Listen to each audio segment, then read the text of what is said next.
wabarakatuh. Kami dari kelompok 5 akan menjelaskan materi usul fikih dengan judul Mukallaf.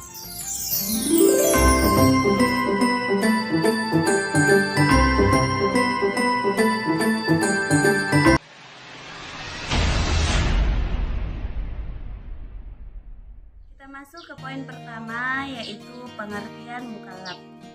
Mukallaf secara bahasa adalah bentuk isim maf'ul dari fi'il madhi, yaitu kallafa, yang bermakna membebankan. Maka, kata mukallaf berarti orang yang dibebani. Secara istilah, mukallaf adalah seorang manusia yang mana perbuatannya itu berhubungan dengan. Dari sini dapat dipahami bahwa mukallaf adalah orang yang telah dianggap mampu bertindak secara hukum, baik yang berhubungan dengan perintah Allah maupun larangannya. Semua tindakan hukum yang dilakukan mukallaf akan diminta pertanggungjawabannya, baik di dunia maupun di akhirat. Pahala akan didapatkan kalau ia melakukan perintah Allah Subhanahu wa Ta'ala, dan dosa akan dipikulnya kalau ia meninggalkan perintah Allah. Begitu seterusnya sesuai dengan kriteria hukum taklifi. Taklifi adalah pembebanan hukum terhadap seorang mukallaf. Hukum taklifi adalah suatu ketentuan yang menuntut mukallaf melakukan atau meninggalkan perbuatan atau berbentuk pilihan untuk melakukan atau tidak melakukan perbuatan. Kita masuk ke poin yang kedua, yaitu syarat-syarat mukallaf. Sebagian besar ulama usul fikih mengatakan bahwa dasar adanya taklif atau pembebanan hukum terhadap seorang mukallaf adalah al-aqlu atau akal dan al-fahmu atau pemahaman. Di antara syarat-syarat yang harus dipatuhi agar seorang mukallaf ditaklifi, yang pertama yaitu seorang yang mukallaf mampu mengetahui atau memahami dalil-dalil tentang taklif. Seorang mukallaf dapat dibebani hukum apabila ia telah berakal dan dapat memahami taklif secara baik yang ditunjukkan kepadanya.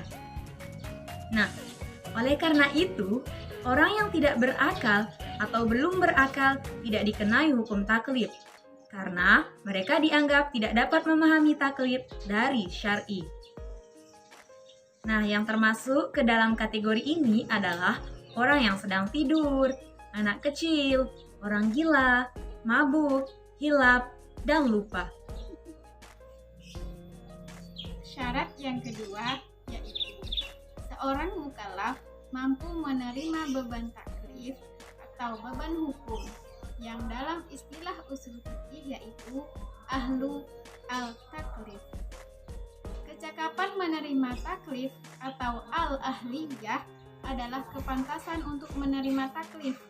Kepantasan itu ada dua macam, yaitu kepantasan untuk dikenai hukum atau ahliyatul wujub dan kepantasan untuk menjalankan hukum atau al-ahliyatul ada'. Sedangkan maksud dari perbuatan mukallaf adalah perbuatan yang telah memenuhi syarat sebagai mukallaf, di mana setiap perbuatan mereka kembali kepada hukum-hukum Allah Subhanahu wa Ta'ala, seperti hukum wajib, sunnah, haram, mubah, dan makruh. Simpulannya itu antara taklifi dan mukallaf itu sangat berkaitan. Adanya taklif adalah sebagai bentuk ujian dari Allah kepada mereka agar jelas siapa di antara hambanya yang taat maka akan mendapatkan surga, dan mana di antara hambanya yang bermaksiat maka akan mendapatkan neraka. Allah berfirman, "Kemudian kami jadikan kalian sebagai khalifah di muka bumi setelah mereka supaya kami memperhatikan bagaimana kamu berbuat." Al-Quran Surat Yunus ayat 14. Sekian dari kami. Wassalamualaikum warahmatullahi wabarakatuh.